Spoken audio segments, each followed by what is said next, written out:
Hello, everybody.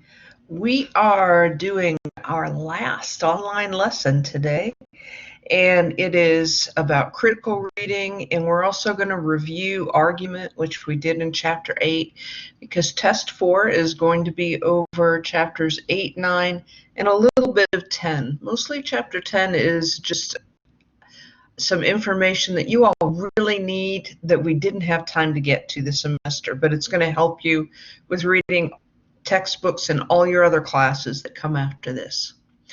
So here are the major terms that you're going to need to know, and there are a lot of them, a lot of memorization, but it's really fun memorization in this critical reading.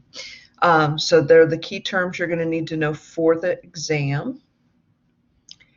And any that we missed in argument, I'm going to go back over today. So first of all, we're focusing on critical thinking, critical reading, and what is critical thinking? And I'm basically a lazy thinker, so this is a great session for me to think about and learning to think critically. And it's thinking about text or even any kind of information in order to understand and evaluate the author's ideas, their arguments. And for example, one of the things we're going to do this week is distinguish facts from opinion. And what is critical reading? Okay, you're going to, and we've learned this in inference, we're going to learn to read the text at a new level, not just the literal meaning of what they're saying, but where they're coming from, what their intentions are, what inferences can we make, what implications do their arguments have in order to evaluate the ideas and the arguments. Right. And creative thinking is really a big part of this, and it's a part of living and taking in those critical skills and adding creative to it. Creative thinking refers to the ability to generate many possible solutions to a problem. And that's one thing you need to do while reading arguments. And critical thinking refers to examining those solutions for the selection of the best of all possibilities. Both ways of thinking are essential for good problem solving, creative thinking and critical thinking. Okay, some barriers to critical thinking. And I'm really familiar with all these. I bet you will be. Okay, one of the barriers to critical thinking is our frame of reference. We don't come to the material with the same frame of reference that perhaps the author had. For example, if you remember that article that we read about social class, I think that somebody from working class like me read that very differently than someone from the upper class would have read it. We have a different frame of reference on whether we thought those arguments were good or not. And it's kind of a barrier to critical thinking because we don't have empathy for the other side. And there's a lot of that going on in our culture now, trying to expand our frame of reference and have empathy for people who are different or lives have been different from ours. Okay, wishful thinking. We want the situation to be one way. We want the argument, we want it to come out in one way.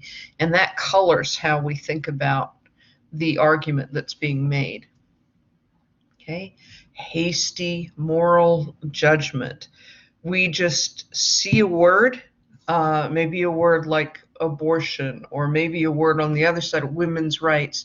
We think automatically that thing is good, the other thing is bad, and we can't be moved from that in order, to look at the argument of the author and to see if we agree with any of what they have to say.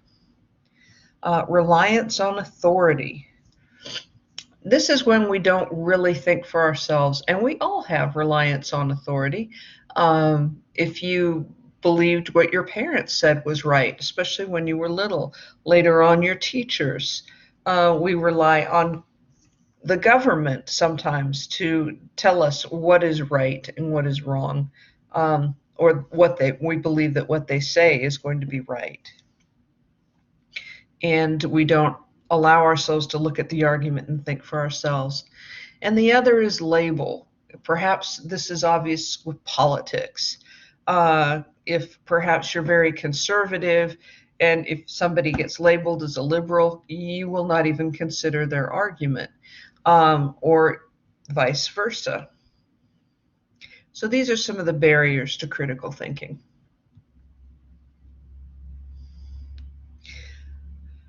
Okay, and this is a review of last week's about analyzing and evaluating arguments. And what we have to do is we have to know the issue. What is the claim that the author is making? The topic of the argument, the claim that the author is making, and look at the support, the examples, personal experiences, statistics, comparisons, facts, and clearly be able to write those down. Remember the outline, simple outline that I suggested you do. Write them down. Okay, we're going to look here, identifying the parts of the example. You should consider buying a Dodge Challenger. It is a beautiful car. You can buy a brand new Challenger for under $30,000.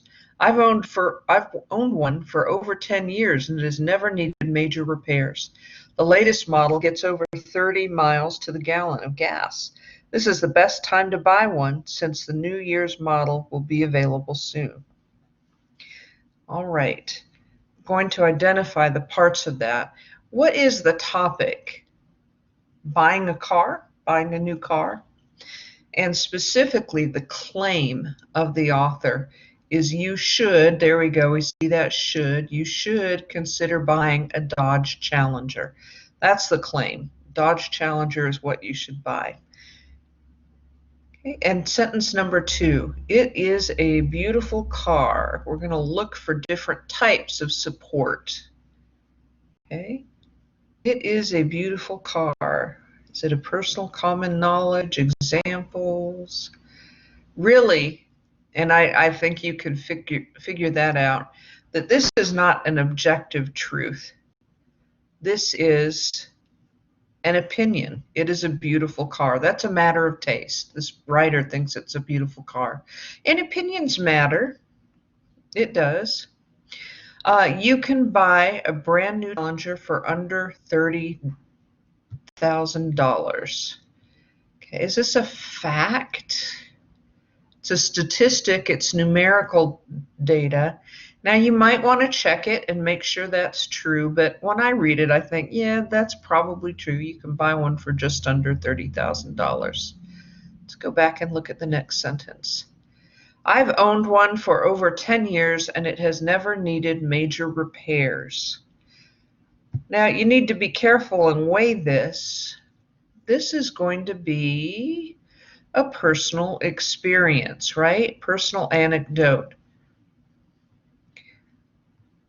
Okay, she or he has owned one for over 10 years and it's never broken down.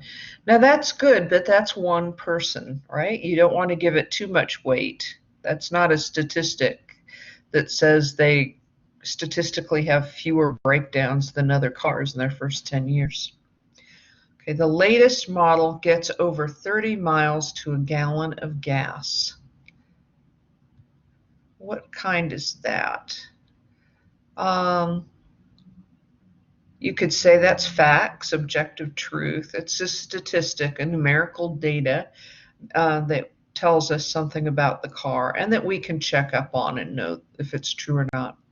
This is the best time to buy one since the New Year's model will be available soon. Now the writer doesn't back that up with any information, but anybody who has bought a car or thought about it knows it's kind of common knowledge that dealers are trying to unload those cars before the new models come in and you'll get a good deal. So that may be a common knowledge claim. Or a fact if you wanted to look and see if they are really going for less money now. So there we looked at the claim and we looked at the different points that were supporting it. Now these are the kinds of support that we're going to be looking for. Facts, casual relationships, analogies, authority, statistics, examples, common knowledge claim, as we just looked at, and personal experiences. And here we have some questions to ask about, are these really good support for the arguments? See, a fact. You want to know how maybe they were gathered. Are they true? A causal relationship. I may have said casual before. It's a causal relationship. Sorry about that. Saying one thing is caused by another. Okay, is this an actual cause or merely an association? An analogy, it's a comparison to similar things. You need to be careful to make sure they're relevant. Authority, words from recognized experts. You want to look at the credentials and the biases of these experts. Statistics, do the numbers accurately describe the phenomenon? Statistics can be really tricky, as we all know now, looking at the different statistics we get for COVID-19. Everybody's got an argument how to understand them, how they were arrived at. Examples, anecdotes to demonstrate the truth. And are the examples true, and are they relevant? Is it an example that rarely happens, or is it something that always happens? Common knowledge claim. Does everyone really believe it, even though it's presented as if it's common knowledge? And personal experiences. So when you're doing your test 4 and your final exam, you're going to get a lot of these questions, and you've done some already, where it says there are 4 statements here. One of them is the main statement, the main point, the claim that the argument is making, and then you've got 3 others that are support for those arguments. These are the kind of things you're going to look for the support. The main idea is going to be the broadest idea. The other things are going to be facts, words from authorities, maybe analogies, examples, statistics, personal experiences. Common thing is I always tell people, if you see a number, that one is not the main idea. It's going to be a support, almost always. Let's look at just one example that I pulled this off of the Townsend Press information or online stuff that you do, but not one that I had assigned to you. So one of the statements is the point of the argument, and the other 3 are support for that point. And they want you to choose the one statement that is the point of the argument, the claim that the author is going to be making. So we've got A, more than 70% of all American adults are overweight. Now that's not an argument. That is a statistic, and it's probably going to support something. So that's probably just a support. Obesity is one of the most pressing health concerns in the world today. Now that could be the main idea. It could be the main idea. Let's pass that up and let's go to the next one and just rule out the other ones. At least 30% of all Americans under the age of 19 are overweight or obese. Now that would prove that it's a most pressing health concern in today's world, as would A would prove the B statement too. So, and you see the statistic and the age of 19. So you see 2 numbers in C. So that's a support. Increases in obesity rates have occurred in both sexes, in all social classes and age groups, and in many other countries. Okay, that you've got an increase in a rate. So that's not really an argument, but that would also be a support. I would like to see more information on that to be a good support. Some proof that that is true, but that is a support. So the main idea is going to be B here. I just wanted to go back over one of those with you because there may be a lot of those on the test 4 and the final exam that you're going to look at. And I think they're a little tricky. All right, so what we're really talking today in critical reading is going more in depth into how to evaluate an argument. And you probably remember that what we have to do to evaluate an argument that we learned in chapter 8 was recognize the point the author is making, and then look at the support, enumerate them, write them down, different support points, and are they relevant? That means, are they really proving the point? And are they adequate? Is there enough to really prove the point? And we're going to look at some more in-depth ways to do that today. Fact versus opinion. I think this is probably obvious enough. A fact is a statement based on actual evidence or personal observation. It can be checked objectively with data and proved to be true. An opinion is a statement of personal feeling or judgment. It reflects a belief or an interpretation of evidence rather than evidence itself. It cannot be proved to be true. So I went and found a few of these facts versus opinions, and if you all ever get a chance to take 1101, you may have a teacher named Mr. Wheeler, and he is my husband, and he is a magician on the side. So I found some points, some fact versus opinion problems about magicians. So one, we have to listen to this and say, is that a fact? Is it an opinion? Or maybe it's both fact and opinion. Okay, the first one is magicians aren't as talented as people seem to think they are. Is that something that we can prove to be true? Can we look at that objectively with data and prove it to be true? No, that is just an opinion of somebody who doesn't really like magicians much. Here is one, and I don't know if you know who Penn and Teller is, but they often do a trick called bullet catching, where they shoot a bullet through a pane of glass, and then it's caught in the magician's teeth. And this statement is, at least 10 magicians have died trying to perform the bullet catching trick. Would that be a fact or an opinion? Could we check it up? Could we look at it objectively and prove that it's true? Yes, we could. So that is a fact. Okay, and here's another one. Magicians can often tell when a hidden card comes up by seeing the pupils of the person who put it in the deck dilate in recognition. Is that a fact, or is that an opinion, or both? So this person is saying that magicians can often tell when a hidden card comes up by seeing the pupils of the person who put it in the deck dilate recognition. This is a harder one, and I would actually say it's both. It could be a fact,